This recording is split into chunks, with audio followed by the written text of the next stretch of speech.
आज हम बनाएंगे फ्रूट कस्टर्ड। ले लिया पतीला, इसमें डाल देंगे दूध,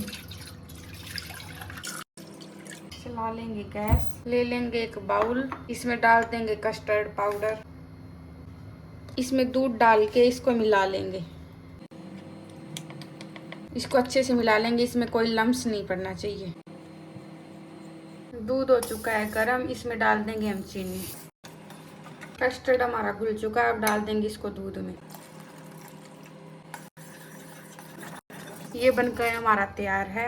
अब कर देंगे गैस को बंद। ले लेंगे कुछ फ्रूट्स, इनको काट लेंगे। फ्रूट को डाल देंगे कस्टर्ड में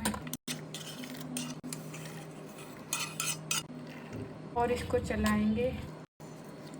हो गया ये मिक्स। अब इसको ठंडा होने के लिए रख देंगे फ्रिज में 2 घंटे के लिए। ये हो चुका है ठंडा। अब डाल देंगे इसके अंदर ड्राई फ्रूट और डाल देंगे थोड़ी टूटी फ्रूटी। फ्रूट कस्टर्ड है तैयार।